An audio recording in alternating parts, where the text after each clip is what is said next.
আসসালামু আলাইকুম ওয়া রাহমাতুল্লাহি ওয়া বারাকাতুহু। আলহামদুলিল্লাহি ওয়াহদা ওয়া সলাতু ওয়াসসালামু আলা মান লা নাবিয়্যা বা'দা। আউযু বিল্লাহি মিনাশ শাইতানির রাজিম।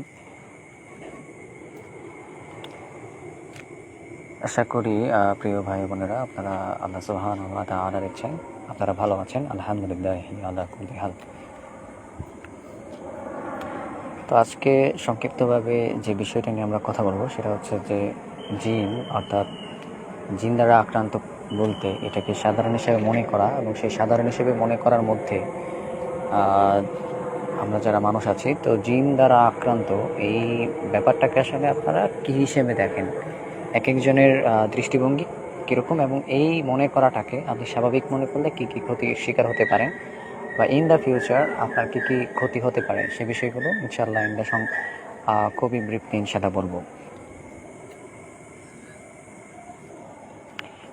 জিন দ্বারা আক্রান্ত বলতে আপনি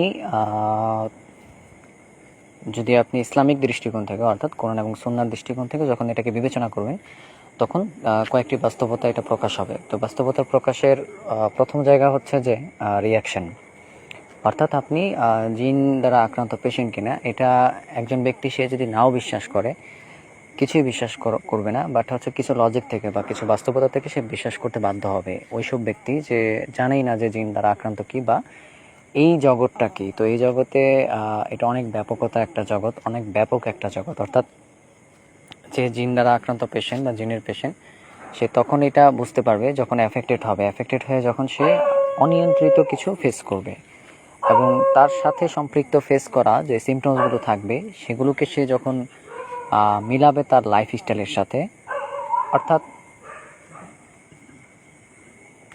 তার মাথা ব্যথার মধ্যে আবার ধরন আছে। কোনো ব্যথা হচ্ছে চেরিক দিয়ে ব্যথার তীব্রতা বাড়িয়ে দেওয়া, এবং এই চেরিক দিয়ে ব্যথাটা এটা ফার্স্ট টাইম, অর্থাৎ সে ফার্স্ট টাইম ফিল করছে। এই ফার্স্ট টাইমের পরে ধীরে ধীরে এটা বাড়তে থাকবে, এই ব্যথার ডিউরেশন টাইমটা, ব্যথার মাত্রাটা এটা বাড়তে থাকবে। এখন এই বাড়ার মধ্যেও আবার অনেক ব্যাপকতা আছে। সেটা কেমন, ধরেন মাথার লেফট সাইডে, বাম সাইডে যদি তার মাথায় চিরিক দিয়ে ব্যথা ওঠে, এবং এই ব্যথা ওঠার পরে প্রচণ্ড চিরিক দেয় এবং ব্যথা করে, তো এই ব্যথাটা যখন প্রতিটা দিন বাড়বে কিভাবে, ফার্স্ট দিন যদি 2 সেকেন্ড ব্যথার ডিউরেশন টাইম থাকে, 1 মাস পর দেখবে ব্যথার ডিউরেশন টাইমটা 2 মিনিট থাকতেছে, 3, 4, 5, 6 মাস পরে ব্যথার ডিউরেশন টাইমটা থাকবে কতটুকু 20 মিনিট ধরে ব্যথা থাকতেছে, মানে মাথার লেফট সাইডে যখন চিরিক দিয়ে ব্যথাটা হতো। এখন যখন 6 থেকে 1 বছর পরে গিয়ে যখন দেখবে ব্যথার ডিউরেশন টাইম প্রচুর থেকে প্রচুর বাড়তেছে, যে 30 মিনিট, 1 ঘন্টা, 1 আওয়ার্স টাইম, 2 আওয়ার্স টাইম থাকতেছে। এইভাবে যখন 3 ইয়ার্স, তারপরে 4 ইয়ার্স বা 5 বা 6 বা 7 ইয়ার্স, অর্থাৎ 6, 7 বা 8 বা 9 বছর পরে যখন দেখবে যে মাথার বাম পাশের হুবহু এই ব্যথার ডিউরেশন টাইমটা, এটা টানা যখন তার ব্যথা প্রকাশ পায় বা দেখা যায় মাথার বাম পাশে, তখন এই ব্যথাটা প্রকাশ পাওয়ার পরে তার ব্যথার ডিউরেশন টাইমটা থাকে টানা 2 দিন, 3 দিন, 4 দিন, 5 দিন বা 1 সপ্তাহ। বা এইখান থেকে আসলে সূচনাটা হয়, পরে মাইগ্রেনের রূপান্তর হয়। অর্থাৎ মাইগ্রেন এমন একটা ব্যথা যেটা দেখা দিলে পেশেন্ট সহ্য করতে পারে না, হাউমাউ, চিৎকার, চেঁচামেচি, এটা সেটা, বা ব্যথার যন্ত্রণায় কাতর এরকম করে। তো মূলে হচ্ছে ব্যথা, বাট ব্যথা হওয়ার পরে, ব্যথার এই রোগটা দেখা যাওয়ার পরে এটা ডে বাই ডে যে মানে ডেভেলপ হচ্ছে, বাড়তেছে, এই বাড়াটাকে আপনি কমাতে পারতেছেন না। কাজে আপনি যখন এটাকে প্রতিরোধ করার জন্য আপনি প্রতিরোধ ভূমিকায় যাবেন। রোগ কিন্তু শরীর থেকে বের করতে হয়। একটা রোগ এটা বের করার জন্য, এটা রাসূল সাল্লাল্লাহু আলাইহি ওয়াসাল্লাম যেটা করতো, রোগ বের করার দিকে গিয়েছে, অর্থাৎ জিনকে বের করার দিকে গেছে। জিনকে বের করার দিকে যাওয়া মানে হচ্ছে যে জিন যে রোগ হাদিসগুলোতে দেখা যায়, তো সেই রোগগুলো দূর করা মানে জিনটা বের করা, এবং ওই রোগটাকেই রাসূল সাল্লাল্লাহু আলাইহি ওয়াসাল্লাম জিন হিসেবে উল্লেখিত করছে। তো কাজেই আপনি রোগটাকে যখন প্রতিরোধ করতে যাবেন, যার কারণে আপনি এটার সাথে প্রচলিত কি ট্রিটমেন্ট নিচ্ছেন সেটা বড় কথা না, বাট হচ্ছে যে আপনার জায়গাটা, আপনার বোঝার জায়গাটা, যে আপনি মানে রুকিয়াতে আসবেন কিভাবে, বা আপনার দৃষ্টিভঙ্গি কিভাবে, যে একটা সমস্যা আপনি অনুভব করেন, একটা ব্যথা। কারণ ফিজিক্যাল রোগগুলো এগুলো বোঝা সকলেই পারে, কারণ মেন্টাল ডিজিজগুলো এগুলো বিস্তৃত অনেক, এগুলো বুঝতে গেলে ব্যাপক বিষয়, ঠিক আছে। আর এগুলো ডিসঅর্ডার টাইপ বা এমন কোনো রোগ যেটা গবেষণা করতে করতে একটা পর্যায়ে এসে পরবর্তীতে রোগ হিসেবে শনাক্ত করবে মেডিকেল বা মেডিসিন বা আদার সেক্টর। বাট সেই মেন্টাল রিলেটেড অসংখ্য এমন রোগ বা ফিজিক্যাল এমন রোগ যেটা পরবর্তীতে হয়তো নাম প্রকাশ পায়। তো এমনও রোগ আছে যেগুলো এখনও জানাই নাই যে এগুলো কী রোগ হতে পারে, হয়তো এটা সেটা একটা যে একটা ডিসঅর্ডার থেকে হয়ে গেছে এটা বলে দিল, বাট হচ্ছে যে আসলে এটা না। আচ্ছা যাই হোক, তো ব্যথা নিয়ে যেটা বলতেছিলাম যে আপনাদের মাথার বাম পাশে একটা ব্যথা যেটা 7 বা 7 বা 8 বছর পরেও মাথার বাম পাশে ব্যথা প্রকাশ পাওয়ার পরে সেটা থাকতেছে কতদিন, ডিউরেশন টাইমটা অনেক বেড়ে গেছে, অর্থাৎ বেড়ে যাওয়াটা, ডিউরেশন টাইম বেড়ে যাওয়াটা, এই বেড়ে যাওয়াটাকে আপনি এটাকে হিটেড পয়েন্ট মনে করবেন, এটাকে আপনি মনে করবেন যে বেড়ে যাওয়াটা সমস্যা, কারণ বাড়তেছে তো ডে বাই ডে যেহেতু ডেভেলপ হচ্ছে, ব্যথার পরিমাণ ডেভেলপ হচ্ছে, বাড়তেছে, তার মানে অবভিয়াসলি এটা সমস্যা। তো এখন এই ব্যথাটা আপনি বের করবেন কিভাবে, এই ব্যথাটার মূলে কি, আপনি যখন দৃষ্টিভঙ্গি এখানে দিবেন যে এই ব্যথাটা আসলে কি, মাথার বাম পাশে যে ব্যথাটা হচ্ছে এটার ফলে একদিকে আপনি ভুলে থাকবেন, একদিকে আপনি কষ্ট করে থাকবেন, একদিকে আপনার ব্যথা হচ্ছে, এবং সেই ব্যথার হওয়ার পরে আপনার পরিবারে বা আপনার আশেপাশের ব্যক্তি বা আপনাকে কে কে সাপোর্ট দিছে, তখন আপনার মানে এই ব্যথাকে কেন্দ্র করে অনেক কিছু আপনার মনে হবে। ব্যথা থেকে যখন চিৎকার চেঁচামেচি বা কান্নাকাটি বা প্রচণ্ড কষ্ট হবে, তখন অনেকেই আপনাকে কে কে সাপোর্ট দিল এটা আপনি বারবার তখন মনে করবেন অটোমেটিকলি। কারণ মানুষের যখন দুঃখ বা বেদনা আসে বা কষ্টে পড়ে তখন ওই ব্যক্তি মনে করে যে আমাকে কে কে আমার বিপদে সাহায্য বা সহযোগিতা করলো, স্পেশালি তার নিকটবর্তী তার পিতামাতা বা তার পরিবার। তো এই বিষয়গুলো সে দেখে।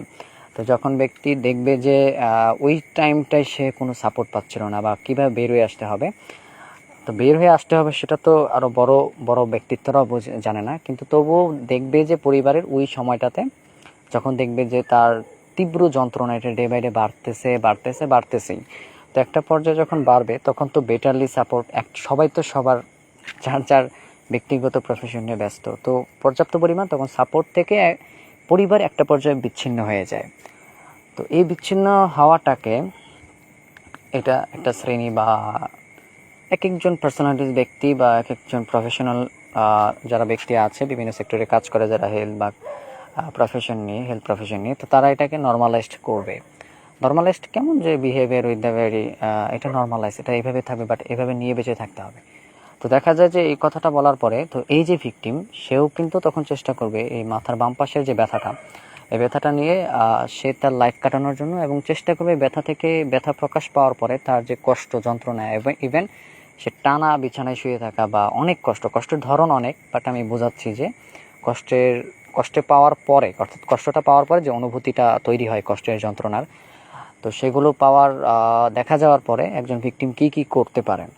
তো ওই অবস্থানে ভিকটিম একটা মাথার বাম পাশের এই ব্যথা থেকে যে আচরণগুলো সে করবে, ওই আচরণের ওই মুহূর্তে সে বেটার সাপোর্ট কেন পাবে না, কারণ যখন তার সমস্যাটা চলমান থাকবে, অর্থাৎ এটা যাবেই না, এটা একেবারে মানে মাথার সাথে লেগে থাকবে চুম্বকের আঠার মতো, তো যখন এটা লেগে থাকবেই এবং এটা চলে যাবে না, তখন ভিকটিম সে চাবে বের হয়ে আসার জন্য, এবং সে কষ্টটাকে চেষ্টা করবে যে এটা কষ্ট হিসেবে নিয়ে যে আমি কষ্টই পাচ্ছি, এবং এই কষ্ট থেকে যে এই ভিকটিম যখন কষ্টটা পায়, কষ্টটাকে অনেকটা নর্মাল ফিল করার পরে তার যে বের হয়ে আসতে হবে সেটার জন্য কিছু ট্রাইং টু দ্য বেস্ট, মানে যে কোনো একটা হেলথের মধ্যেই পড়ে থাকে, একটা হেলথ সার্ভিসের মধ্যেই পড়ে থাকে, সেটা মেডিকেল হতে পারে বা যে কোনো একটা বিষয় হতে পারে। তো যখন দেখা যায় যে পরিবার হয়তো তাদের সাধ্য অনুযায়ী অনেক চেষ্টা করে বা সর্বোচ্চ চেষ্টা করে, বা সমস্যা বেশি হয়ে গেলে তখন হয়তো ইমার্জেন্সি কোনো হেলথ সার্ভিসের কাছে নিয়ে যায়। আচ্ছা, তো এইভাবে যখন দেখা যায় যে মাথার বাম পাশে আবারও 10 ইয়ার্স বা আরও কয়েক বছর পরে যখন আবারও ব্যথা দেখা যায়, তখন দেখা যায় মাথার মধ্যে জমাট শক্ত কিছু একটা ফিল হয়, বা কিছু একটা টেনে ধরে রাখছে বা পাথরের মতো ফিল হয়। এই পাথরের মতো ফিল হওয়াটা এবং শক্ত জমাট বাঁধার মতো শক্তিশালী ফিল হওয়াটা, এটা একদিনে হয় নাই। এটার মূল গোড়া হচ্ছে যে ওই যেদিন থেকে ব্যথা শুরু হয়েছে এর থেকে হতে হতে হতে আজকে 10 বছর পরে। তো মোটামুটি যখন এটা বাড়বে এটা স্ট্রোকের পর্যায়ে যাবে। কখন এটা স্ট্রোকের পর্যায়ে যাবে, মানে আপনারা যেটা দেখতে পাচ্ছেন যে স্ট্রোক হচ্ছে বা হার্ট অ্যাটাক হচ্ছে বা ব্রেন স্ট্রোক হচ্ছে, এগুলো সবগুলোই জিন পজেস পেশেন্ট। স্ট্রোক পেশেন্ট পৃথিবীতে যারা স্ট্রোক করতেছে, ব্রেন স্ট্রোক করতেছে বা হার্ট অ্যাটাক, এগুলো জিন পজেস ছাড়া কোনো ব্যক্তি করতেছে না। কারণ এটা হয়তো লাস্টিং পয়েন্টে একটা কারণ দেখায় তারা, মেডিকেল বা যারাই হোক, যারাই কারণ দেখায় যে ব্রেন স্ট্রোক হয়েছে অমুক টেনশন, এটা সেটা হাইপার টেনশনের কারণে বা হাইপার টেনশন বা উচ্চ রক্তচাপ এটার কারণে। বাট এটা লাস্টিং কারণ তারা দেখাইছে। বাট মূল যেখান থেকে কারণটা উদ্ভূত হয়ে সেটা বাড়তে বাড়তে যেটা একেবারে পুরো হাইপার লেভেলে এসে মাথাকে এই যে দীর্ঘ সময় মাথাকে অনিয়ন্ত্রিত করে রাখছে, যার কারণে মাথার শেপগুলো আস্তে আস্তে মাথার ভিতরে, কারণ ব্রেন এটা শক্তিশালী ব্রেন। আল্লাহ সুবহানাহু ওয়া তাআলা মানুষকে যে ব্রেন দিয়েছে, এটা সায়েন্টিস্টরা তারাই বলে যে ব্রেনের এক একটা সেল প্রচুর শক্তিশালী, মানে কোটি কোটি সেল বিশিষ্ট। তো দেখা যায় একটা সেলকে তো আপনি চাইলে মানে অদৃশ্য কোনো শক্তি সহজে নষ্ট করতে পারবে না। তো মাথায় কোনো বড় ধরনের আঘাতের মাধ্যমেও সহজেও নষ্ট হয় না, ব্রেন সহজে নষ্ট হওয়ার কথা না। তো দেখা যায় যে এগুলোকে জিন যখন শরীরে প্রবেশ করে, মাথায় প্রবেশ করে, তো দেখা যায় যে ওই একটা রোগ তৈরি করলে সে একটা রোগ থেকে, ব্যথা থেকেই এটার প্রভাবটা পড়ে মূলত ব্লাডে পড়ে। তো ব্লাডের সাথে সম্পৃক্ত হচ্ছে পুরো শরীরের প্রত্যেকটা মাসেল। এই জন্য ব্লাড, কারণ কি, কারণ ব্লাড এটা বাস্তবতা থেকে বোঝা যায়। আপনি ব্লাড কেটে ফেলে দিলে, অর্থাৎ ব্লাড যদি আপনার শরীর থেকে বের হয়ে যায়, আপনার শরীর শূন্য, আপনার শরীরে মানে কোনো শক্তি পাবেন না। এই জন্য ব্লাড বের হতে থাকলে তখন ভিকটিম মারা যায়। যাদের বের হতে হতে হতে হতে ব্লাড শূন্যতায়, রক্ত শূন্যতায় ব্যক্তি মারা যায়, অর্থাৎ শক্তি থাকে না। যাদের শরীরে ব্লাড থাকে না, অর্থাৎ রক্ত থাকে না, তো তাদেরকে কিন্তু এমনি ডক্টররাই বলে বা পেশেন্ট নিজেও বলে যে আমার ব্লাড কম বা রক্ত শূন্যতায় ভুগতেছি বা আমার শক্তি কম। তো এ থেকে বোঝা যায় যে ব্লাডের সাথে প্রতিটা আমাদের গুরুত্বপূর্ণ মাসেল, মাংস, ব্রেইন, প্রতিটা বিষয়ের সাথে সম্পৃক্ত থাকে। আর এই জন্যই দেখা যায় যে ব্লাড থেকেই জিনদের বসবাস মূলত ব্লাডেই। তো জিন দ্বারা আক্রান্ত হয়, তো জিন দ্বারা আক্রান্তর মানে হচ্ছে জিন অদৃশ্যভাবেই, জিনের আকৃতি পৃথিবীতে এখন কেউ দেখে না এখন পর্যন্ত। হয়তোবা আল্লাহ সুবহানাহু ওয়া তাআলার ইচ্ছায় কেউ দেখতে পারে, সেটা আল্লাহর ইচ্ছাধীন বিষয়। বাট জিন নিজে থেকে তার নিজস্ব আকৃতি কখনো দেখাবে না, আল্লাহু আলাম। আসলে এটার কোনো প্রমাণও পাওয়া যায় না। তো জিনের বসবাস জায়গাটা এটা কোনো মাংসেও না, হাড্ডিতেও না। জিন দ্বারা আক্রান্ত হলে, জিন একজন ভিকটিমের শরীরে প্রবেশ করলে জিন কোথায় বসবাস করবে, এটা একটা প্রশ্ন আসে। তো জিন বিশাল দৈত্যকার বিষয় রূপ নিতে পারে, আবার হচ্ছে যে খুব ছোট্ট মাছিও হতে পারে, ব্লাডের সাথেও চলতে পারে। তো পজেসরত যে জিনগুলো, অর্থাৎ জিন মানুষকে পজেস করতে পারে, জিন মানুষের শরীরে প্রবেশ করতে পারে, এই প্রবেশ করার জায়গাতে যে জিনগুলো প্রবেশ করে তারা ব্লাডের মতো হয়েই প্রবেশ করে, অর্থাৎ ব্লাডের সাথে মিশে যায়। মানে যেটা বলে রক্তে মিশে গেছে জিন, আসলে রক্তে মিশে যায়নি, মূলত ব্লাডের সাথেই চলাফেরা করে, অর্থাৎ তাদের বসবাসের জায়গা ব্লাড হয়। কারণ ব্লাড হইলেই ব্লাড থেকে সমস্ত রোগগুলো তৈরি হয়। এই জন্যই দেখা যায় যে ব্লাডই হচ্ছে যে একজন ব্যক্তির সমস্ত রোগের মূল। যাই হোক, এই জন্যই দেখা যায় যে ব্লাডে হিট করতে পারলে দেখা যায় সমস্ত রোগগুলো বের হয়। এই জন্য হিজামাতে যেটা হয়, হিজামাতে ব্লাড টেনে আনে, অর্থাৎ হিজামাতে এই জন্য কিছু ইমপ্রুভ হয়। বাট হিজামাতে জিন বলতে যে মাখলুক, অর্থাৎ অস্তিত্ব, যে জিন শরীরে প্রবেশ করে সেটা বের হয় না সাধারণত, বা সেটা নিয়ে আমার হিজামা নিয়ে আসলে ওইভাবে দীর্ঘমেয়াদী কোনো কমেন্ট নাই। বাট হচ্ছে যে যতটুকু বলা যায় যে যেহেতু সাপ্লিমেন্ট নির্ভর ট্রিটমেন্টে জিনের মতো অস্তিত্ব বা জিনের মতো মাখলুককে শরীর থেকে বের করাটা, এটা আসলে খুব একটা এফেক্টিভলি কাজ করে না, দেখা যায় যে কিছুটা ইমপ্রুভ দিবে বা লং লাস্টিং ইমপ্রুভ দিবে সম্ভব সাপ্লিমেন্ট। এটা যে কোনো সাপ্লিমেন্ট বা পজিটিভ যে কোনো সাপ্লিমেন্টই কাজ করে, পজিটিভ যেগুলো বৈধ সাপ্লিমেন্ট আছে। বাট হচ্ছে যে রোগটাকে স্থায়ী বের করার দিকে কখনো নিয়ে যাবে না। বাকিটা আল্লাহু আলাম। সব থেকে যেটা বেশি কাজ করে রিয়াকশনটাকে রিলিজ করার জন্য, সেটা হচ্ছে কোরআনের আয়াত। এখানে আরও অনেক দিক আছে, আয়াতের মধ্যেও অনেক দিক আছে, এবং বিভিন্ন দোয়া তাকরার, অর্থাৎ বারবার পড়ার ক্ষেত্রেও অনেক দিক আছে। বাট সব থেকে যেটা বেশি ভালো সেটা হচ্ছে যে আয়াত, অর্থাৎ কোরআনের আয়াত। এটা চর্চার মধ্যে সব থেকে বেশি বেনিফিট পাওয়া যায়। যাই হোক, একটা সিমটমস নিয়ে যেটা বলতেছিলাম যে মাথার এই সিমটমসটা, তো এই ভিকটিমটা যখন আরও বাড়বে, আরও কয়েক বছর পরে যখন ব্যথাটা আরও বেড়ে যাবে, তখন মাথা কাজ করবে না।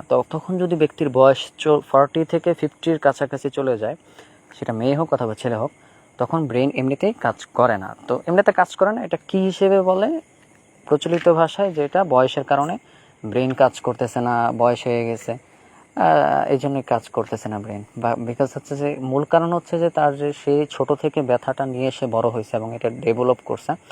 ডেভেলপ করার কারণে একটা পর্যায়ে মাথা ভার হয়ে থাকা, মাথা ব্যথা করা, এবং মাথার মধ্যে সে যে চিন্তা করে কিছু কাজ করবে সেই চিন্তাগুলো কাজ না করা, এবং যতটুকু তাকে স্টাডি করা বা পড়াশোনা করা বা পড়াশোনার বাহিরেও সালাত ইবাদত আরও যেগুলো আছে, মানে পজিটিভ কিছু থাকে না, অর্থাৎ পুরো মাথাটাই নেগেটিভে ভরে যায়।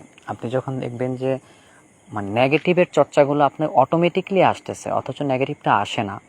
অর্থাৎ আপনি নেগেটিভটা যখন অটোমেটিকলি নেগেটিভটাই কোনো কারণ ছাড়াই আসতেছে, বা নেগেটিভের দিকে আপনাকে ধাবিত করার জন্য আপনাকে কেউ হিটেট করতেছে বা কেউ আঘাত করতেছে বা আপনাকে ওই দিকে নিয়ে যাচ্ছে, আপনি বুঝবেন যে এটা জিন করতেছে এরকম। এখন জিন করতেছে বলতে যে জিন একটা দৈত্যকার কিছু এরকম আপনি দেখতে পাবেন, বা জিন আপনার বডিতে, বা জিন কীভাবে করে আল্লাহ আল্লাহ ভালো জানে, জিন কীভাবে করে এটা আসলে আল্লাহ ভালো জানে। বাট জিন তার আকৃতি এটা কেউই দেখতে পারবে না। এটা আপনার শরীরে বসবাস করলে এটা দুইটা ধরন থাকে। একটা হচ্ছে ওয়াসওয়াসা, অর্থাৎ জিন যারা ওয়াসওয়াসা দেয়, তো ওয়াসওয়াসা দেওয়ার পয়েন্টে এটা নিয়ে আপনার জিন ওয়াসওয়াসা অনেকভাবে দিতে পারে, শরীরের ভিতরে প্রবেশ করে দিতে পারে, এটা সেটা ওয়াসওয়াসার জিন, তাদের ধরন আলাদা। তারা রোগ তৈরি করতে পারবে না, সেটা ক্ষণিক সময়ের ওয়াসওয়াসা, যেটা সূরা নাসে বলা হয় ওই সালাতের মধ্যে ওয়াসওয়াসা, নর্মাল ওয়াসওয়াসা যেটা থেকে রোগ তৈরি হয় না। আর যেই জিন ব্লাডে চলে রোগ তৈরি করতে পারে সেগুলো হচ্ছে মাসুস শায়াতিন, অর্থাৎ জিন দ্বারা আক্রান্ত পেশেন্টকে বলা হয় যে তারা জিন দ্বারা আক্রান্ত, অর্থাৎ যেসব জিন রোগ তৈরি করতে পারে।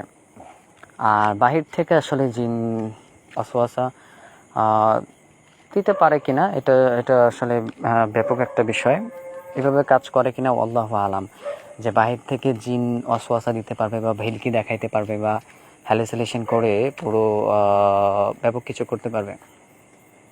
কারণ এটা যদি দাজ্জাল যখন আসবে, তো তখন দাজ্জাল যেগুলো দেখাবে এগুলো ম্যাক্সিমাম এগুলো তো জাদুর অন্তর্ভুক্ত হবে। কারণ দাজ্জাল যখন জান্নাত দেখাবে বা জান্নাত বা জাহান্নাম দেখাবে, এখানে শব্দগুলো এইভাবে উল্লেখ আছে যে দাজ্জাল দেখাবে। তো দাজ্জালের হতে পারে দাজ্জালের কাছে কি ক্ষমতা থাকবে, সাধারণত দাজ্জালের কাছে যদি আল্লাহর পক্ষ থেকে নির্ধারিত কোনো ক্ষমতা থাকে সেটারও একটা মাধ্যমে দেখাইতে পারবে, সেটা একটা দিক।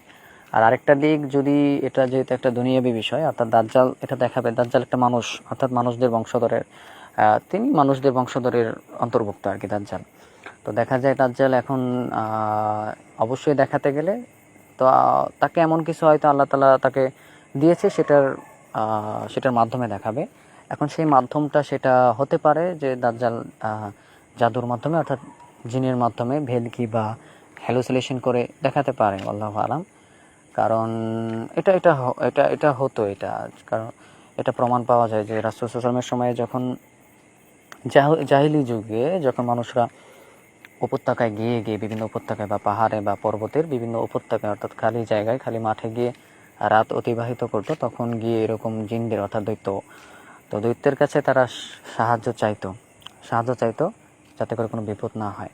তো আরও অনেক ধরনের পূজা বা অনুষ্ঠান বা সূর্যের পূজা জাদুকররা অতীত যুগ থেকে করে আসতো। বা সুলাইমান আলাইহিস সালামের সময়েও আরও ভয়ঙ্কর ঘটনা ঘটেছিল। দেখা যায় যে জিনরা সুলাইমান আলাইহিস সালামের আংটি, এটা কোনো কোনো বর্ণনায় পাওয়া যায়, বাট অনেক সময় অনেকে দায়ীব বলেছে। বাট তাফসিরের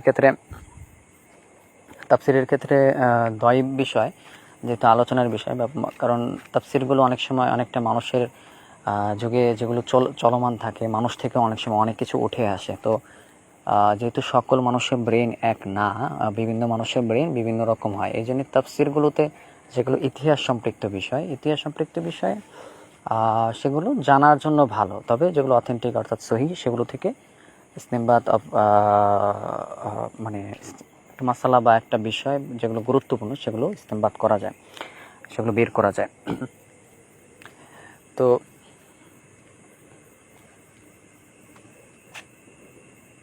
আচ্ছা, তো এই হচ্ছে বিষয়। তো মূলত যেটা বলতেছিলাম, এখন দাজ্জাল সেটা করবে, বাট হচ্ছে যে এর আগে তো বাহির থেকে এটা দিতে ইবলিস পারে কিনা এ সম্পর্কে আপনার মুসা আলাইহিস সালামের সময় জাদুকররা জিন দ্বারা এফেক্টেড, কারণ জিন শরীরে না থাকলে জাদু কাজ করবে না। এটা সংক্ষিপ্তভাবে বলে তারপরে মোটামুটি কিছু কথা বলে শেষ করে দিব। জাদু নিজে নিজে কাজ করবে না, আইন, হাসাদ, সেহর, ওকাদ এগুলো নিজে নিজে কাজ করবে না।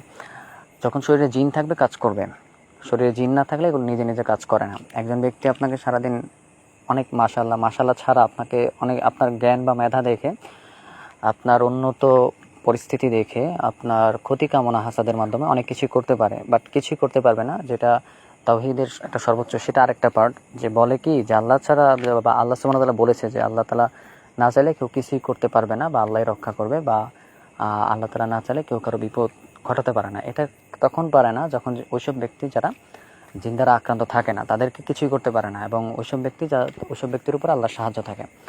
আর যারা জিন দ্বারা আক্রান্ত থাকে তারা তো অলরেডি অ্যাফেক্টেড হয়ে আছে। অলরেডি জিন অ্যাফেক্টেড হওয়া মানে জিন শরীরে প্রবেশ করেই একটার পর একটা রোগ তৈরি করবে। শুধু একটা পার্টে না, মাথায়, বুকে, তলপেটে, পুরো বডিতে ছড়ায় যাবে। স্কিন থেকে শুরু করে, ব্রেন থেকে শুরু করে পুরো বডিতে ছড়িয়ে একেবারে শেষ করে দেবে। বাট শেষ করাটা টাইমিংটা হবে এই যে গ্র্যাজুয়ালি 1 years 2 years 3 years, এভাবে ধীরে ধীরে ধীরে আগাবে ইন দ্য ফিউচার। তো যার কারণে রোগের পরিমাণ যত বাড়বে তত আপনি মৃত্যুর নিকটে যাবেন, মৃত্যুর দিকে যাবেন। কারণ একদিনে তো মৃত্যু হবে না, কারো একদিনে হবে, কিন্তু বাট হচ্ছে যে ম্যাক্সিমাম যেটা দেখা যায় যে একজন ব্যক্তি ছোটো থেকে জিন দ্বারা এফেক্টেড হলে রোগ হতে হতে হতে একটা পর্যায়ে মৃত্যুবরণ করবে। তো আচ্ছা, এখন হচ্ছে যে বিষয় ছিলাম, কোন বিষয়টা যেন ছিলাম?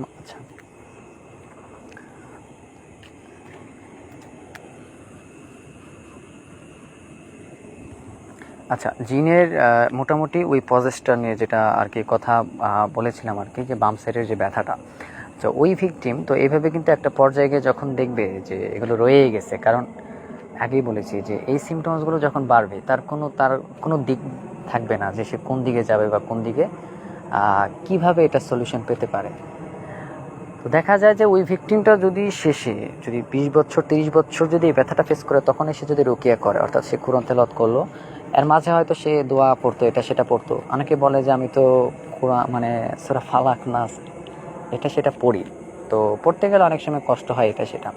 মানে সে কিছুক্ষণ পরে, খুবই অল্প টাইম পরে, বা অনেকে কোরআন তেলাওয়াত করে, তো কোরআন তেলাওয়াতটা কেমন করে, অনেকে হয়তো পুরোপুরি, যারা বেশি অ্যাফেক্টেড থাকে তারা তো বেশি পড়তে পারে না, তো যারা একটু মোটামুটি অ্যাফেক্টেড থাকে তারাও দেখবেন কোরআন পড়তে পারে না। যারা অ্যাফেক্টেড থাকে ম্যাক্সিমামই একটা পর্যায়ে কোরআন পড়া ছেড়ে দেয়, কারণ পড়তে গেলে তখন কষ্ট পায়, কিছুটা তো কষ্ট পায়, কিছুটা রিয়াক্ট হয়, প্রতিক্রিয়া হয়। আবার আরেকটা দিক হচ্ছে তারা নিয়ত, অর্থাৎ নিয়ত অনেক গুরুত্বপূর্ণ। আপনি যখন নিয়তকে নির্দিষ্ট করে পড়বেন তখন এটার প্রভাব কাজ করবে। এই জন্য দেখা যায় যখন কোরআন পড়তেছে, অনেকে এমনিতেই পড়তেছে সওয়াবের উদ্দেশ্যে, তো তখন রিয়াক্ট খুবই হালকা হয়। দেখা যায় যে তখন সে কোরআন তেলাওয়াত করতেছে বা পড়তেছে, তো রিয়াক্ট হচ্ছে না বা একটু কষ্ট হলে তখন সে মনে করে যে এটা হয়তো আমার রোগের কারণে, শারীরিক বা মানসিক বা মেডিকেল যে রোগ, সেগুলোর কারণে হয়তো আমি কষ্ট পাচ্ছি, যার কারণে বাধাটা কোথায় পাচ্ছি, আমি কোরআন পড়তে পারতেছি না, বা মাথায় এই যে চাপ লাগা, যেটা মাথার বাম পাশ যেটা বললাম। তো এইভাবে আসলে বিষয়গুলোকে খুবই নর্মাল মনে করার কারণে সমস্যা থেকে আর বের হওয়ার কোনো পথ পায় না। তো যখন এই ভিকটিম যখন রুকিয়া করতে হবে কোরআন দিয়ে, অর্থাৎ যখন এই কথাটা বলা হয়, তো তখন তো সেই ফিল করে যে কই আমি তো কোরআন পড়ি, বাট রিয়াক্ট তো হয় না। কিন্তু যখন তাকে নিয়ত করে পড়তে বলা হয়, যে আপনি নিয়ত করে পড়েন, বা আপনার শরীর থেকে জিন বের করার নিয়তে, তো যখন জিন বের করার নিয়তে পড়ে তখন রিয়াক্ট কিন্তু ঠিকই হয়। তখন রিয়াক্টগুলো কেমন হয়, পিছনের দিকে যায়, অর্থাৎ সে যেগুলো ফেস করে আসছে সেই দিকে যায়।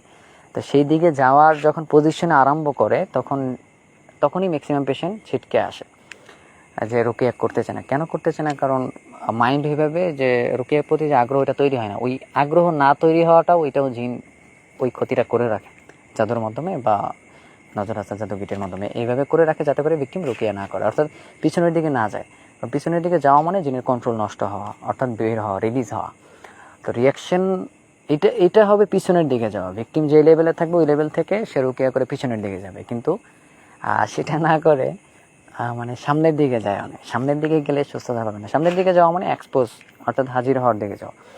হাজির হওয়া ওইটা আরও বিস্তীর্ণ বলবো, বাট ওইটা মূল না, ওইটা আমার বলা মূল উদ্দেশ্য না। মূল হচ্ছে আপনি যে লেভেলেই থাকেন, যেই লেভেলে, যেই রোগ নিয়ে যে পেশেন্ট যে লেভেল থাকবে ওই লেভেল থেকে পিছনের দিকে যাবে। যেমন আমি ছোটোখাটো কয়েকটা ঘটনা বলি, তাহলে বুঝতে পারবেন। যেমন একটা পেশেন্টকে যখন প্রেশার দিয়েছি, সে মানে পিছনে অনেক রোগ সে ফেলে আসছে, মানে অনেক রোগ সে অ্যাক্টিভ, সেগুলো চর্চা করে করে বড় হয়েছে, অনেক কিছু করছে তার লাইফে। তো করার পরে সেখানে তার লাইফে ছিল সে গেমস এডিকশন ছিল, এটা সেটা ছিল, এডিকশনের পর্যায়ে যখন পজিশনে চলে গেছিলো তার মানে ওইটা এডিকশনের মতোই আর কি, প্রতিদিন ওইটা না খেললে তার ভাল লাগতো না। আবার ধরেন সে পর্ন এডিকশন ছিল, আবার দেখা যায় যখন প্রেশার দেওয়া হয়েছে এই বিষয়গুলো যখন সে ফিল করছে পিছনের দিকে যাওয়ার পরে, তো এগুলো যখন বের হয়ে গেছে তখন তার মধ্যে একটা কন্ট্রোল কাজ করছে এবং তখন দেখা যায় যে সে গেমস খেলার প্রতি যে আগ্রহ বা একটা আগ্রহ থাকে, কিন্তু এডিকশনের রূপ নেয় নাই। আবার আরেক ধরনের হাজব্যান্ড ওয়াইফের মধ্যে বিচ্ছেদের কিছু পেশেন্টদের ক্ষেত্রে মানে এমন কিছু বিচ্ছেদের সিমটমস যেগুলো বোঝা যায় না যে এগুলো বিচ্ছেদের সিমটমস কিনা, এগুলো অর্গানে প্রেশার দিলে এগুলো যখন আমরা মানে প্রেশারটা দিই আমরা তখন বুঝতে পারি, কারণ একটা দুইটা না, মোটামুটি এই বিষয়গুলো এটা মোটামুটি দীর্ঘদিন যেহেতু আমরা আছি রুকিয়া সেক্টরে, আমি জানি যে এই বিষয়গুলো কীভাবে কাজ করে। তো দেখা যায় যে অনেক হাজব্যান্ড মানে টাকা দিত না বা ওয়াইফদেরকে মানে পূর্বে টাকা দিত বা দীর্ঘ হয়তো 5-6 বছর বা 7-8 বছর সংসারে আর কোনো টাকা দেয় না। তো দেখা যায় বিচ্ছেদের জাদুর পয়েন্টে জিনগুলো এটা করে রাখছে এমন কিছু যে জাদুর মাধ্যমে যে যাতে করে টাকা না দেয়। তো একটা পর্যায়ে যখন রুকিয়াতে প্রেশার দেওয়া হলো তো দেখা যায় যে পিছনের দিকে যাচ্ছে, অর্থাৎ হাজব্যান্ড পিছনের দিকে যাচ্ছে। পিছনের দিকে কী যাচ্ছে? হাজব্যান্ডের অ্যাক্টিভ আচরণগুলো যেগুলো হাজব্যান্ড করতো বাসায়, ওয়াইফকে টাকা না দেওয়া বা মানে পর্যাপ্ত সামর্থ্য থাকা সত্ত্বেও পূর্বে যেরকমটা দিত সেরকম থেকে নষ্ট হয়ে যাওয়া, মানে দিতে না চাওয়া বা সম্পর্ক নষ্ট হয়ে যাওয়া। তো এই বিষয়গুলো এগুলো পিছনের দিকে গিয়েছে এবং যাওয়ার পরে সেগুলো আস্তে আস্তে যখন মানে কেটে গেছে, সেই রিলিজগুলো না দেওয়ার প্রতি যে অনীহাটা স্ট্রংভাবে ছিল হাজব্যান্ডের মস্তিষ্কে, সেগুলো যখন রিলিজ হয়ে গেছে তখন টাকা দিচ্ছে। এইভাবে প্রত্যেকটা বিষয় অর্থাৎ এইভাবে পিছনের দিকে যেতে যেতে একটা ব্যক্তি তার ফেতরাতের দিকে যায়, ছোটোবেলার দিকে যায়। একটা ব্যক্তি পুরোপুরি মানে রুকিয়া একটা ব্যাপক একটা বিষয়। আপনি যে রুকিয়া করতেছেন মানে যারা মানে এটা কেন বললাম, কারণ ওই ব্যক্তির কথা যে আমি তো কোরআন পড়ি কিন্তু কী পড়ে আসলে জানে না, বা রুকিয়া কী করে আসলে বোঝে না। কারণ রুকিয়া করলে আপনি যদি পিছনের সিমটমসকে আপনি সিমটমসকে ডিল করতে না পারেন, আপনার সিমটমস যেগুলো আপনি পিছনে ফেলে আসছেন, কারণ এমন কোনো ব্যক্তি নাই যে মানে পিছনে সিমটমস ফেলে রাখে না। এই জন্য ম্যাক্সিমাম এত জিন দ্বারা আক্রান্ত বলে। এই জন্যই ইবনে তাইমিয়া রহিমাহুল্লাহ উনি তো 50% অনেক মানে প্রায় অধিকাংশ তার জামানায় বলতো যে জিন দ্বারা এফেক্টেড। সেম কথাটা রাসূল সাল্লাম আইন দ্বারা বোঝাইছে যে আইন অর্থাৎ অধিকাংশ আইনের পেশেন্ট হবে, মারা যাবে তারা। তো আইন এটা দেয় কে? যখন নজরটা এটা চোখ দিয়ে বের হবে, কারণ চোখ দিয়েই তো বের হয়, কারণ নজর তো এটা হাকিকি, অর্থাৎ এটা তো প্রকৃত যেটা নজরটা দেওয়া হয় এটা চোখ থেকেই তো বের হয়। নজরটা তো মানে চোখ থেকে বের হয়, অর্থাৎ একটা অনিষ্ট বা ভালো কাজেও নজর লেগে যায় বা হাসাদ। তো অবশ্যই এগুলো দেওয়ার জন্য একজন দাতা থাকবে। তো এগুলোর মূল দাতা হচ্ছে শয়তান, কারণ শয়তান হাসাদ বা হিংসা বা অহংকার শয়তানই প্রথম করেছিল পৃথিবীতে, অর্থাৎ আদম আলাইহিস সালামকে জান্নাতে। কাজেই শয়তানের এই গুণটা, এটাই শয়তানের গুণ, এটাই প্রথম। এরপরে নজর, এটাও শয়তান থেকেই আসে, এটাও শয়তান থেকে আসে। নজর হাসাদ এগুলো কাছাকাছি, আইন হাসাদ। তো সেহের এটাও তো জাদু, এটাও তো একটা বিদ্যা। তো এগুলোকে প্রথম শয়তানই ক্যাচ করছে, শয়তানই এটাকে গ্রহণ করছে। তো শয়তানটাই আগে কুফরি করছে আর কি। তো আপনি ওকাদ এগুলো শয়তানরাই চর্চা করে, ওকাদ গিট এগুলো জাদুকর মহিলারা দেয়, অর্থাৎ সেই মহিলার উপরে জিন যেসব মহিলার উপর ভর করে, অর্থাৎ যেসব জাদুকর মহিলাদের উপর জিন আছে ওই জিনগুলো এগুলো চর্চা করে। তো মূলত জিন থাকবে এই প্রত্যেকটা কাজের, আইন হাসাদ সেহের ওকাদ এগুলোর মূলে কাজ করবে, মূলে যে দাতা থাকবে সেটা জিন, শরীরে থাকা জিন। এই জন্য ম্যাক্সিমাম ব্যক্তি দেখা যায় রুকিয়া করারত অবস্থায় অনেকে প্রশংসা করে বা অনেকে কিছু বললে শরীর শুকিয়ে যায় বা অসুস্থ হয়ে যায়। মূলে কেন? কারণ জিন বের হয় না। কারণ জিন না বের হলে রোগ বাড়বে। মানে যারা একটু বেশি ভালো রুকিয়া করে তাদের ক্ষেত্রে পিছনের দিকে যায়, রিয়াকশনটা পিছনের দিকে যাবে। আর যারা দেখা যায় যে কিছু আয়াতের মধ্যে সীমাবদ্ধ থাকে, যেমন সূরা ফালাক নাস, এটা দিয়ে রুকিয়া, যেমন আরবের কিছু রাকি আছে যে সূরা ফালাক নাস এটা দিয়ে জিন বের, অথচ জিন বের করার যদি সুন্নাহ সিস্টেম দেখে, আর সুন্নাহ বলতে হচ্ছে যে রাসূল সাল্লাল্লাহু আলাইহি ওয়াসাল্লাম থেকে যেটা প্রমাণ পাওয়া যায় বা যেটাকে সে বৈধতা দিচ্ছে সেটাই ব্যাপক সুন্নাহ। তো দেখা যায় যে এই সূরা ফালাক নাস এটার মধ্যে, এটার হাদিস আনে কোথায়? এটা হাদিস নিয়ে আসছে জিন বের করার ক্ষেত্রে, অথচ জিন বের করার ক্ষেত্রে রাসূল সাল্লাল্লাহু আলাইহি ওয়াসাল্লাম ধরা, অর্থাৎ আঘাত করা, মানে ওইখানে আরেকটা কথা আছে, শুধু আঘাত করাই না, আঘাত করার পাশাপাশি তিনি অর্থাৎ দোয়া করেছে। এবং কোনো হাদিসে একেবারে সনদ সহি এরকম কিছু হাদিসে থাপ্পড়ের কথা আছে, আঘাত করার কথা আছে, স্পর্শের কথা আছে, বিভিন্ন বিষয় আসে, এবং সাথে রিসাইটেশন অর্থাৎ দোয়া। তো দোয়া দ্বারা কোরআনের আয়াতকেও বোঝায় ব্যাপকভাবে, এবং রব্বানা যালামনা আনফুসানা ওয়া লাম তাগফির লানা। তো এই দোয়াগুলো এগুলো তো কোরআনের যেহেতু দোয়া ব্যাপকভাবে। তো সামগ্রিকভাবে এই জন্যই হচ্ছে যে জিন্না যারা কোনো মতো রুকিয়া করে বা কিছু রুকিয়া করে, সামথিং কিছু রুকিয়া করে, রিয়াকশন কি এদিকে যেতেই চায় না, বা রিয়াকশন এটা একটা কুসংস্কারের মতো, বা রিয়াকশন হওয়াটাকে এত প্রাধান্য দেয় না, বা কারণ রিয়াকশন এটা একটা আলোচনার জায়গা, বা রিয়াকশন এটা বোঝার জায়গা। এই রিয়াকশনটাই এটাই রিসার্চের জায়গা। এই রিয়াকশন যতক্ষণ না বুঝতে পারবে ততক্ষণ কিছু রুকিয়া সেক্টর যে বা রুকিয়ার মতো একটা ব্যাপক বিষয়টা বুঝতেই পারবে না। এই রিয়াকশনটা হচ্ছে মূল। এই রিয়াকশনটা এখন এই রিয়াকশনের জায়গায় এটার পজিটিভ নেগেটিভ কি, রিয়াকশন কোনটা পজিটিভ, কোন দিকে যেতে হবে, রিয়াকশন কোন দিকে যাওয়াটা এটা আকলের নিকটবর্তী এবং কোরআন হাদিসের বিষয় যে রিয়াকশনটা কোন দিকে যাবে। এটা যখন একজন ব্যক্তি বুঝতে পারবে তখন হচ্ছে সে রুকিয়ার যে মূল পারপাস, মূল উদ্দেশ্য বা কি বের করতে চাচ্ছে সে তার শরীর থেকে, মানে কোন কোন ডিজিজগুলো বের করতে চাচ্ছে, তখন সে বুঝতে পারবে যে রিয়াকশনের মানেটা কি। এই রিয়াকশন যখন বুঝতে পারবে তখন সে টানা রুকিয়া করতে থাকবে, তখন সে টানা রুকিয়া করেই যাবে, তখন সে রুকিয়া ছাড়বে না। কিন্তু দেখা যায় যে ওই যে সূরা ফালাক, নাস এগুলো বর্ণিত হয়েছে আশ্রয় প্রার্থনার জন্য বা জাদু নষ্টের জন্য। এখন দেখা যায় যে জিন বের করার ক্ষেত্রে, আমি যতক্ষণ এটা বললাম যে জিন বের করার ক্ষেত্রে হাদিসে মানে অর্থাৎ আঘাত পাওয়া যায়, মানে আঘাত করা বা প্রেশার দেওয়া, এগুলো সবগুলোই আসে। আরেকটা সম্ভবত উমর রাদিয়াল্লাহু তাআলা আনহু, জানি না হাদিসটা সনদটা জয়ীফ কিনা জানি না, উনি সম্ভবত ইসলাম গ্রহণের পরে ওনাকেও ধরাবা অর্থাৎ আঘাত করেছিল, রাসূল আঘাত করে সম্ভবত ওনার জন্য দোয়া করেছিল। তো এরকম অনেকগুলো আমি দরাবার সংক্রান্ত অর্থাৎ অনেকগুলো হাদিস পাওয়া যায় যেখানে রাসূল সাল্লাল্লাহু আঘাত করার এই কনসেপ্টে এটা ব্যাপকভাবে হাদিসগুলোতে পাওয়া যায়। আঘাত করা, মাসেহ করা, হাত দিয়ে, ফিঙ্গার দিয়ে, আঙ্গুল দিয়ে, হাতের অংশ দিয়ে, এগুলো দিয়ে ব্যাপকভাবে এগুলোর চর্চা পাওয়া যায়। তো দেখা যায় যে ওই কোরআনের যে ব্যাপক যেই সুস্থতা অর্থাৎ পুরো কোরআনটাই যে শেফা, এটাকে অনেকে হালকাভাবে দেখে। কিন্তু এক একজন ইমাম যারা ছিল বিশ্ববিখ্যাত ইমাম, যাদের বুঝ ছিল মৌলিকভাবে, তারা এতটা মানে মৌলিকত্বের মধ্যে থেকে তারা বুঝটা দিয়েছে।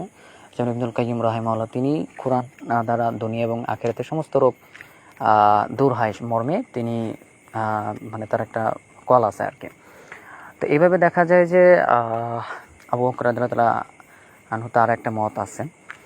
তো এই যে তারা যে মৌলিকভাবে, আপনি যখন পিছনের দিকে যাবেন, যত পিছনের দিকে যাবেন মানে ওলামা থেকে একেবারে পিছনের দিকে রাসূল সাল্লাল্লাহু আলাইহি ওয়াসাল্লামের নিকটবর্তী যাবেন, তখন মৌলিকভাবে কোরআনটা দিয়েই চিকিৎসা করো, এরকমটাই হাদিস আছে, রাসূল সাল্লাল্লাহু আলাইহি ওয়াসাল্লাম থেকেও হাদিস আছে। তো পরবর্তীতে যারা ওলামা ছিল তাদের রিসার্চ থেকে, কারণ এখানে কারণ আছে যে আপনি যখন রাসূল সাল্লাল্লাহু আলাইহি ওয়াসাল্লাম তিনি গায়েব জানতেন না, তো গায়েব না জানলে তিনি কাউকে জিনের রোগী বলতেন না।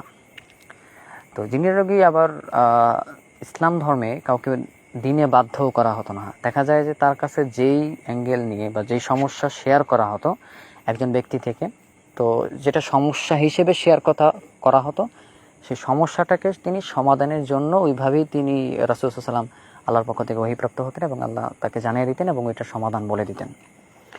তো এই জন্য দেখা যায় যে কোরআন দিয়ে সুস্থতার ব্যাপারটা, এটা কোরআন দিয়ে যখন একজন যখন হাদিসে বলা হবে যে কোরআন দিয়ে তোমরা চিকিৎসা করো, অর্থাৎ পুরো কোরআনটাই, কারণ কোরআন একটাই, অর্থাৎ পুরো কোরআনটাই।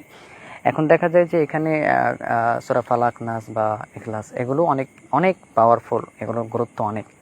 বাট হচ্ছে এগুলোকে যখন আপনি নির্দিষ্ট করে ফেলবেন, কারণ নির্দিষ্ট যখন করা মানে যেমন আরবের কিছু রাকি এগুলোকে নির্দিষ্ট করে ফেলে, তো নির্দিষ্ট করে ফেলার মধ্যে ওই হাদিসগুলো এনে নির্দিষ্ট করে। বাট আরও যে হাদিস আছে বা কোরআন দিয়ে ব্যাপকভাবে কোরআন দিয়ে শেফা কাজ করবে বা কোরআনের আয়াত দিয়ে পুরো কোরআনটাই শেফা, তো তখন দেখা যায় যে তখন দুই দিকে যায়। এবার আরেকটা দেখা যায় যে এখানে প্রেশারের যে বিষয়টা, তো প্রেশার দিয়েও যে ইমপ্রুভ হয়, মানে এটা জানে না কেন, কারণ চর্চা বা তারা করে না ব্যক্তিগতভাবে,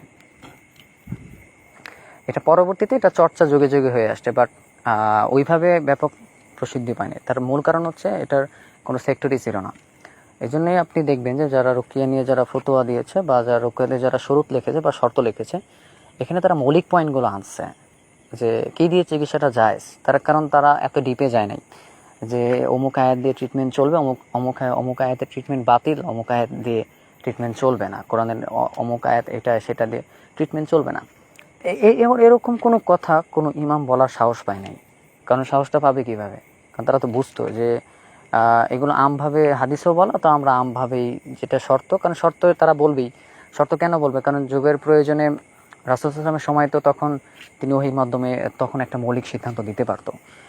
তখন সবাই বুঝতো, সবাই দেখা যায় একটা বাক্যে তারা তাফসির সব কিছু তাদের মধ্যে সীমাবদ্ধ ছিল। কিন্তু পরবর্তী যুগে তো মানুষের মধ্যে ফেরকা হওয়ার কারণে, বিভিন্ন মত বা বাতিল ফেরকার কারণে দেখা যায় যে ভিন্নতা চলে আসে। তখন দেখা যায় যে ওই একটা শুদ্ধর মধ্যে কিছু শুদ্ধ 5% যদি শুদ্ধ চর্চা করে, আর 95% সেখানে বাতিল থাকে, আবার 95% যদি হক থাকে সেখানে 5% শিরক থাকে।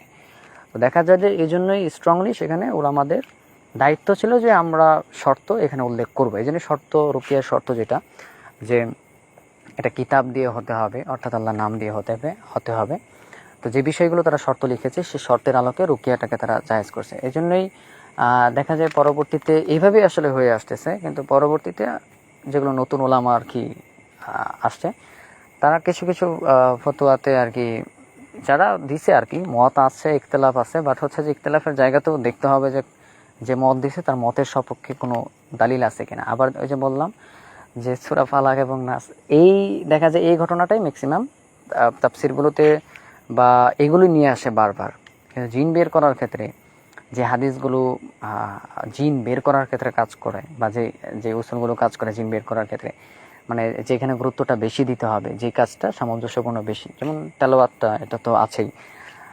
তেলাওয়াত দিয়ে আমভাবে কোরআনের আয়াতের সাথে কোনো মানে তুলনা চলে না, কারণ তুলনা করলে তখন সেটা আল্লাহর সিফাতের সাথে একটা শিরকের দিকে সম্পৃক্ত হয়, সেটা চলবে না। কিন্তু একজন ব্যক্তি যখন তার চেষ্টার জায়গা থেকে চেষ্টা করবে কোরআনের আয়াত দিয়ে, তখন সেটা তো থাকবেই, কিন্তু পাশাপাশি আরও বৈধ যে বিষয়গুলো আছে সেটা তো চেষ্টা করতে পারবে।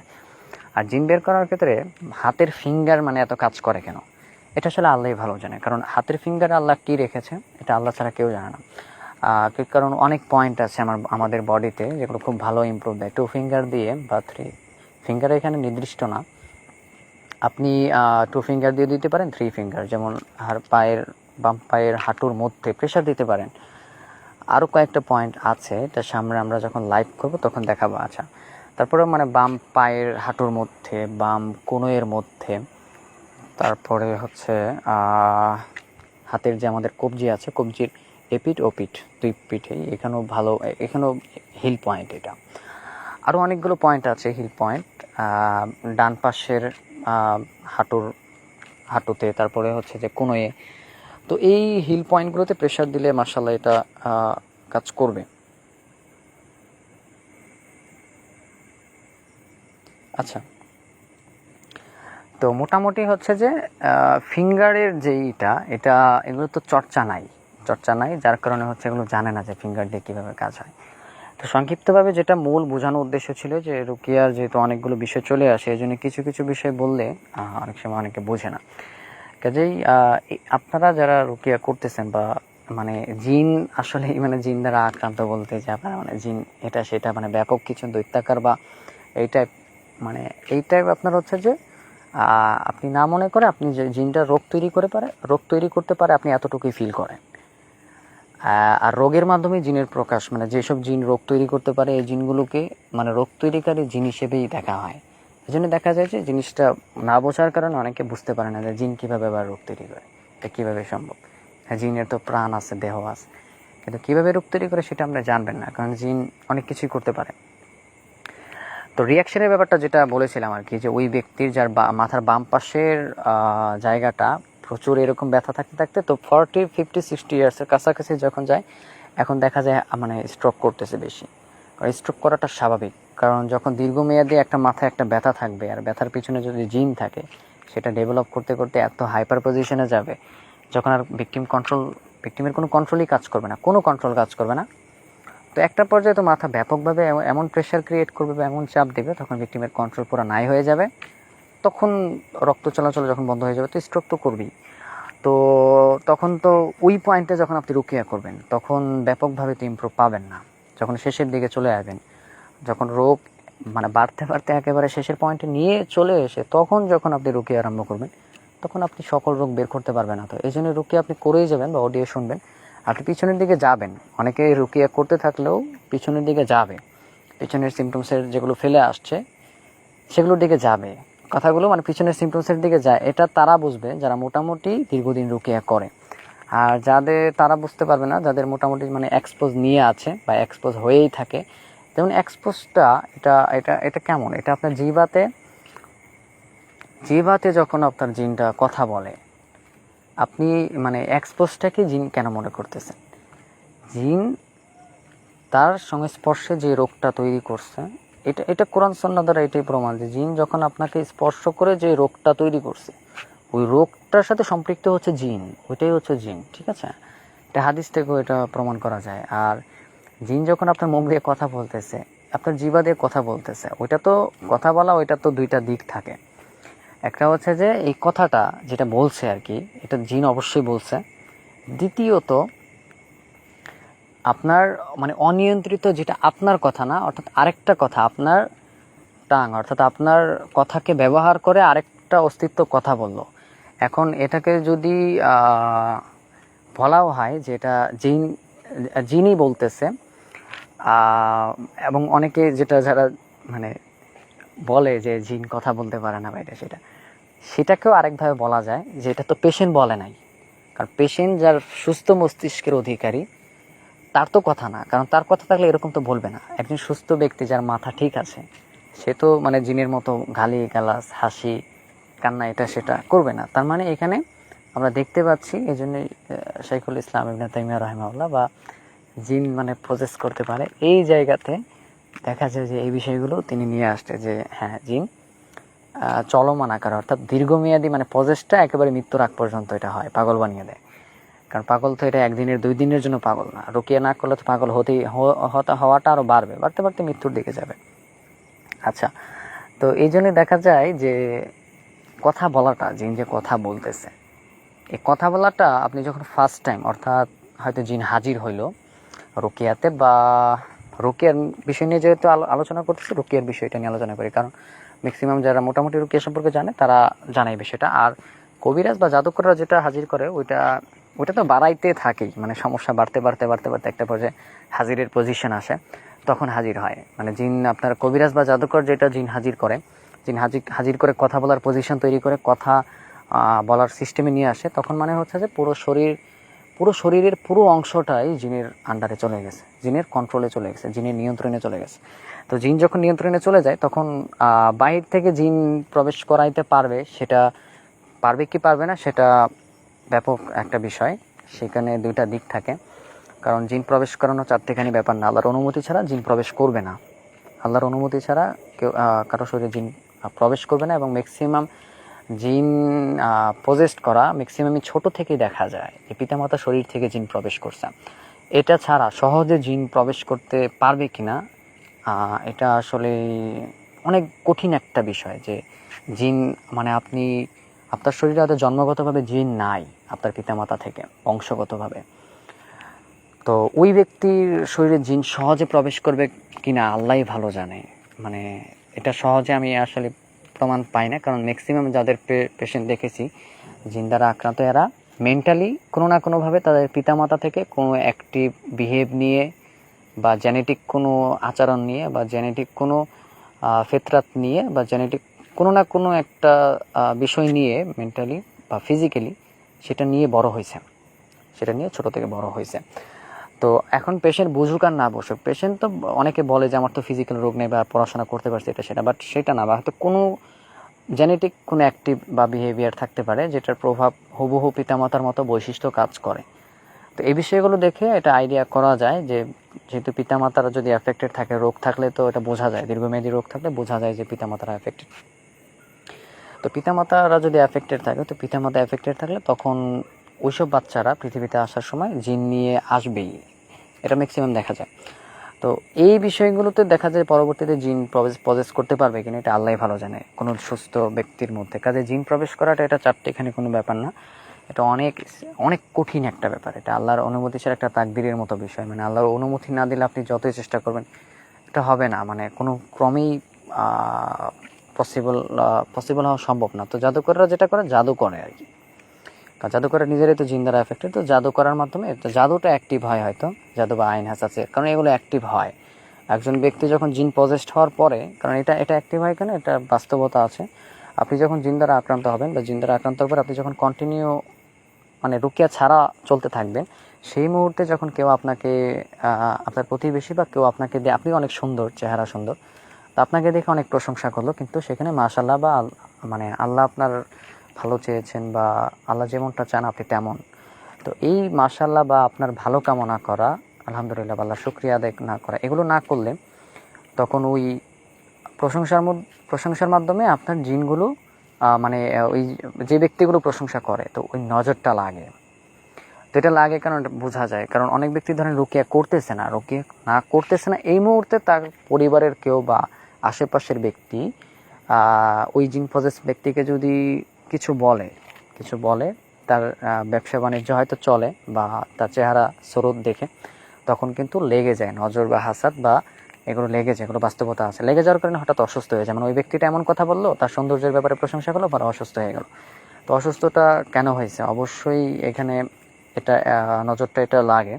নজরটা যখন প্রভাবটা পড়ে তখনই লাগে। এখন এই নজরটা প্রভাব পড়ছে কেন, কারণ শরীরে জিন আছে, শরীরে জিন না থাকলে নজর পড়তো না বা নজরটা কাজ করতো না, প্রভাব বিস্তার করতো না। তো এই জন্যই আসলেই ব্যাপক বিষয়। এই জন্য জিন সহজে জিন প্রবেশ করাটা এটা মানে সহজ কোনো ব্যাপার না। যাই হোক, এই জন্য জাদুকররা সর্বোচ্চ হয়তো নজর হাসাদ, জাদুগির এগুলো হয়তো অ্যাক্টিভ করার কোনো নজর আইন হাসাদ, সেহের গিট যেগুলো আছে এগুলো অ্যাক্টিভ করতে পারে। বা জিন প্রবেশ করাটা এটা আসলে এটা খুবই কঠিন একটা বিষয়, কারণ জিনগুলোই হচ্ছে মূল, ঠিক আছে। এই জন্য জিন বের করাটা হচ্ছে যে মূল। জিন না বের করলে স্থায়ী সুস্থতাটা ধরে রাখা যায় না, সুস্থতার লেভেলটা স্থায়ী পয়েন্টে থাকে না। জিন যতক্ষণ থাকবে রোগ মানে বাড়তেই থাকবে। তো এই হচ্ছে বিষয়। এই জন্য রুকিয়া, আচ্ছা রুকিয়াতে তো এটা একটা গেল জাদুঘরের সাইড, যেহেতু সময় স্বল্পতা, অনেক রাতে আপনাদেরকে ডিস্টার্ব করতেছে। আসলে রাতে আসলে অনেক সময় ভালো লাগে অনেক সময় কথা বলতে। তো এখন জিন যাদের মুখ দিয়ে বা জিহ্বা দিয়ে কথা বলতেছে রুকিয়া করার পরে, তো আপনি কথা বলাটাকে জিন মনে করলেন কেন? মানে কথা বলাটা এটা তো জিনের অস্তিত্বই, অর্থাৎ যেটা কথা বলতেছে, যেই ভাষা ইউজ করে বা যেই ভাষাতে কথা বলতেছে, অবশ্যই এটা জিনের কথা বা জিনের অ্যাটিটিউড বা জিনের আচরণ। বাট হচ্ছে এই আচরণটাকে আপনি পুরো জিনের অস্তিত্ব মনে করতেছেন কেন? এটা তো আছেই, মানে এই আচরণ জিন যখন কথা বলতেছে, এই কথা বলার ডিউরেশন টাইম, যখন ফার্স্ট টাইম রুকিয়া, তো যদি ফার্স্ট টাইম হাজির হয় তখন যতটুক টাইম থাকবে, তো এই টাইমটা আপনার ইন দ্য ফিউচারে যদি দুইটা দিক হবে, যদি এক রুকিয়াতে যদি কমেই আসে তাহলে তো কমের দিকে যাবে, আর যদি ওই অবস্থানেই থাকে তাহলে হয়তো এক্সপোজের টাইম, হাজির হওয়ার টাইম, হাজিরে যে কথা বলা, এই কথা বলার টাইমিং বেড়ে যাবে। তো যখন বেড়ে যাবে তখন বুঝতেই পারবেন যে এটা মানে এই যে জিন হাজির হয়ে কথা বলে, এই কথা বলার টাইমিংটাও বাড়তেছে, জিন যে কথা বলার যে সক্ষমতা এটাও টাইমিং বাড়তেছে। তো বাড়তে থাকলে এটা তো জানেনি যে বাড়তে থাকলে সেটা বাড়তেই থাকে, সেটা একটা রোগ। আবার রোগের দৃষ্টিকোণ থেকে যদি আপনি দেখেন যে জিন যে যাদের মুখ ইউজ করে কথা বলে, এটা পেশেন্টের জন্য, অর্থাৎ একটা অনিয়ন্ত্রিত একটা পেশেন্টের উপর কন্ট্রোল, মানে পেশেন্ট যখন পেশেন্টের মুখ দিয়ে কথা বলে তখন ব্যক্তি তার উপর কন্ট্রোল নাই, মানে তার মুখের উপর কন্ট্রোল নাই, মানে তার মুখ ব্যবহার করে কথা বলতেছে। তো তার জিহ্বার মধ্যে ব্যক্তির নিজের কন্ট্রোল নাই, নিজের নিয়ন্ত্রণ নাই, এবং ওই জিহ্বা ব্যবহার করে আরেকটা অস্তিত্ব কথা বলতেছে। তাহলে বুঝতেই পারতেছেন যে এটা আপনার জিহ্বা, অর্থাৎ যেখান থেকে আপনার কথাটা আসে, কথার যে প্রোনাউন্সিয়েশন এটা আসে, তো সেটার পুরো অংশটাই কার কাছে চলে গেছে? জিনের কাছে চলে গেছে। আর তারও বহু আগে আপনার শরীরে যে রোগগুলো হয়েছে, শ্বাসকষ্ট, বুকে ব্যথা বা মাথার এই যে একটা সাইড বললাম ব্যথা, এরকম মানে একটা দিয়ে আমি উদাহরণ দিলাম, এরকম প্রত্যেকটা মাথা, বুক, তলপেট থেকে শুরু করে মাথা থেকে পায়ের তলা পর্যন্ত, অর্থাৎ প্রত্যেকটা জায়গায় যতগুলো জায়গায় রোগ হবে, প্রত্যেকটা রোগের পয়েন্টে, মানে যেগুলো পূর্বে ফেস করে আসছেন, শুরু থেকে ফেস করছেন, সেটা ছোট থেকে হোক বা বিভিন্ন বয়স থেকে হোক, এই প্রত্যেকটা জায়গায়তে রোগ হওয়া মানে ওই রোগগুলো কার? জিনের। আর ওই রোগগুলো যে জায়গায় আপনার শরীরে হয়েছে, আপনার চোখে ঘুম চলে আসা, মাথায়, বুকে, এই প্রত্যেকটা জায়গাগুলো কার কন্ট্রোলে আছে? জিনের কন্ট্রোলে আছে। এটাকে আমরা জিনের কন্ট্রোল বলি। মানে জিন এই জায়গাগুলো দখল নিয়ে আছে, প্রবেশ করা। এই জন্যই জিন প্রবেশ করা বলতে এটাও মানে বোঝায় যে জিন হয়তো ছোট হয়ে প্রবেশ করেছে আপনার শরীরের একটা জায়গায়, সেই জায়গা থেকে সে ধরেন প্রবেশ করছে জিন আপনার হাতে বা পায়ে, তো পায়ে প্রবেশ করার পা ঝাঁকি দিত, তো ঝাঁকি সেইখান থেকে জিনটা দখল করার পর, অর্থাৎ জিন প্রবেশ করার পর, জিন প্রবেশ করার পর সে পা থেকে ছড়াইছে কোথায়? ধীরে ধীরে ধীরে আপনার শরীরের মাসেল থেকে শুরু করে, ব্লাড থেকে শুরু করে প্রত্যেকটা মানে প্রত্যেকটা অঙ্গ প্রত্যঙ্গের যতগুলো পয়েন্ট আছে সবগুলো পুরোপুরি যখন জিন কন্ট্রোলে নিতে একটা পর্যায়ে পুরো পা জিনের কন্ট্রোলে চলে গেছে, তখন পা দিয়ে লাথি, পা দিয়ে কাউকে মার, নিজের পা নিজের কন্ট্রোলে নাই। এইভাবে আপনার পেট, হাত, পা, মাথা, এইভাবে পুরো বডি মানে কন্ট্রোলে নিতে যখন পুরো বডি আর নিজের কন্ট্রোলে থাকে না, অর্থাৎ টোটালি জিনের কন্ট্রোলে থাকে, তখন হাত দিয়ে কাউকে হয়তো অনবরত মারতেছেন বা হাতের কন্ট্রোল থাকে না, বা রুকিয়া করলে হাতের পুরোটাই কাঁপতে থাকেন। এইভাবে পুরোটা কন্ট্রোল নিতে একটা পর্যায়ে জিভা কন্ট্রোল নেয়। যখন জিভাও কন্ট্রোলের বাইরে চলে যায় তখন জিন হয়তো কথা বলে, কারণ যেই রিয়াকশন দেওয়া সেটা সেই রিয়াকশন দেবে। যেমন জিনের তো পা আছে, 4 হাত পা আছে, তো জিন যখন পায়ে থাকবে তো পায়ের রিয়াকশন হচ্ছে পা দিয়ে লাথি মারা। তো যখন আপনার হচ্ছে যে জিন হাত পর্যন্ত চলে আসবে, হাতের কাজ হচ্ছে হাত দিয়ে, আধুনিক যুগে আপনি মোবাইল দিয়ে স্ক্রিনগুলো স্ক্রিন বা প্রেস করে আপনি অশ্লীল ভিডিও দেখবেন, বা এডিকশন রিলেটেড বা পরকীয়া রিলেটেড, মানে মোবাইল দিয়ে কী করা যায়, হাত দিয়ে কী খারাপ কাজ করা যায় সেগুলো রিলেটেড জিনগুলো ওই কাজগুলো করবে, জিন জাদু আইন হাতাসের মাধ্যমে। পেট কেন্দ্রিক কী করা যায়, যখন জিন পেটে অবস্থান করবে পেট কেন্দ্রিক কী করা যায়, পেটের মাধ্যমে সেটা প্রকাশ পাবে। কারণ জিন এইভাবে, এটাও একটা দখলের একটা অন্তর্ভুক্ত বলা যায়। মানে যারা ওলামারা জিন দ্বারা অ্যাফেক্টেড বলেছে যে জিন মানুষের শরীরে প্রবেশ করতে পারে, জিন মানুষের শরীরে প্রবেশ করতে পারে। এই প্রবেশ দ্বারা এটাও বোঝায় যে যখন একটা জায়গায় শরীরে প্রবেশ করতে পারে জিন, যখন একটা সুস্থ ব্যক্তির শরীরের একটা জায়গায়, সেটা শরীরের যে কোনো একটা অংশে, হাতে বা পায়ে যে কোনো একটা অংশে প্রবেশ করছে, সেইখান থেকে ধীরে ধীরে পুরো শরীরে ছড়াবে কিভাবে? এইভাবে। তো যখন পেটে থাকবে, পেটে যখন জিনের পেটটাও থাকবে, অর্থাৎ পেটে কি করবে? পেটে আপনার হচ্ছে যে পেট দিয়ে যেটা করে সেটা করবে, মানে খেতে পারবে না, কিছু রোগ তৈরি করবে, আবার পেট ভার হয়ে থাকবে। কারণ জিন তো ওজন, জিন তো আপনার মতো আমার মতো মানে ছোটোখাটো বৈশিষ্ট্যের অধিকারী না। জিনের দেহটা এটা তার নিজ আকৃতিতে এটা শক্তিশালী আগুনের তৈরি একটা, যদিও হালকা, কিন্তু তাদের একটা বৈশিষ্ট্যের ধরন আছে। তো সেটা আপনার শরীরে থাকলে সেটার একটা ওজন থাকবে না। তো দেখা যায় পেটে থাকলে পেট খেতে পারবেন না, এটা সেটা বিভিন্ন ধরনের এটা সেটা সমস্যা দেখা যাবে। এভাবে যখন ধরেন বুকের পজিশনগুলো চলে আসবে, এখন বুকে পজিশনে চলে আসলে কি করবে? যেহেতু জিন রোগ তৈরি করতে পারে, তো বুকে রোগ তৈরি করে ফেলবে। কোন পয়েন্টে রোগ তৈরি করলে ভালো হবে সেই পয়েন্টগুলোতে করবে, হার্টে অ্যাটাক করবে, বা এইভাবে মানে প্রত্যেকটা অর্গানে আর কি করবে। যখন জিন মাথায় চলে আসবে, অর্থাৎ মাথায় কি করবে? আপনার ব্রেন নষ্ট করে ফেলবে। মানে যেটা যে কাজ করবে, অর্থাৎ সে ক্ষতি করতে চাবে। মানে জিন আপনার ক্ষতি রিলেটেড যা করার, যেখানে যা করার সেটা করবে। তো যখন ধরেন জিবাতে চলে আসবে, তো জিবাতে চলে আসলে কি করবে জিন? তো কথা বলবে, মানে নেগেটিভ কথা বলবে, মিথ্যা কথা বলবে।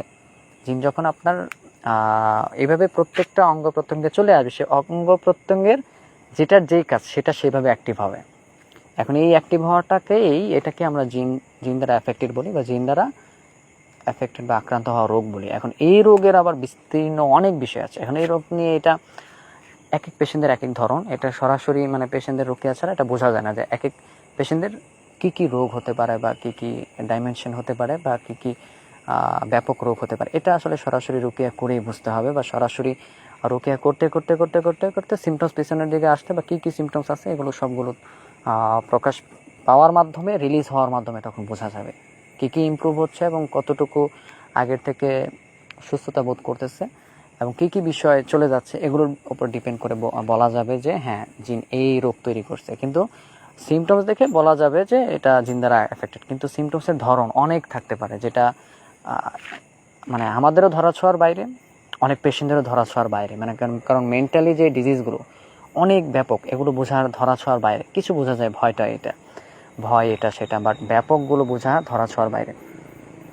যাই হোক, মোটামুটি অনেক কথা বললাম। তো এই হচ্ছে মূল বিষয় যে রুকিয়া এটা এটা থাকবে ভিডিওটা ইনশাল্লাহ।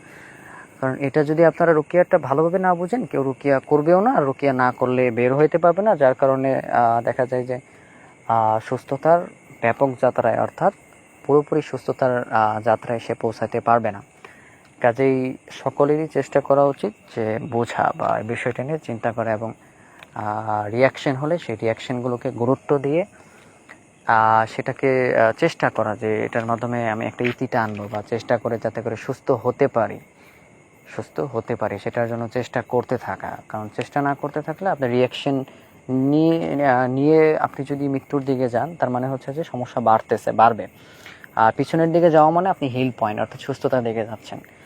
তো সংক্ষিপ্তভাবে মূলত হচ্ছে বিষয়। এখন এর পরবর্তীতে আমরা কোনো সময় যদি আলোচনা করি, তখন আমরা এক একটা সিমটমসের বিস্তৃতি নিয়ে আলোচনা করবো, যে এক একটা সিমটমস কত দিকে বিস্তীর্ণ হয়, এবং পেশেন্ট ওই সিমটমসের আন্ডারে ওইগুলোকে লক্ষ্য উদ্দেশ্য বানিয়ে কোন কোন জগতে চলে যায়, অদৃশ্য স্বপ্নের জগতে, আরও অনেক অনেক জগতে চলে যায়। তো সেগুলো অনেক বড় বিষয় বা বিস্তারিত বিষয়, সেগুলো অন্য কোনো সময় বা লাইভে ইনশাআল্লাহ আমরা আলোচনা করবো। জি, আশা করি দীর্ঘ সময় যারা থেকেছেন, আল্লাহ সুবহানাহু ওয়া তাআলা আপনাদেরকে উত্তম জাযা এবং আপনাদের গুনাহ মার্জনা করে কিয়ামতের মাঠে আপনাদেরকে ক্ষমা করে আল্লাহ তাআলার বিশেষ মেহমান হিসেবে কবুল করুক। আমিন, আল্লাহুম্মা আমিন। তো প্রত্যেকে ভালো থাকবেন, আল্লাহ তাআলা আপনাদেরকে ভালো রাখুক। সুবহানাকা আল্লাহুম্মা বিহামদিকা আশহাদু আল্লা ইলাহা ইল্লা আনতা আস্তাগফিরুকা ওয়া আতুবু ইলাইক। আসসালামু আলাইকুম ওয়া রাহমাতুল্লাহি ওয়া বারাকাতুহু।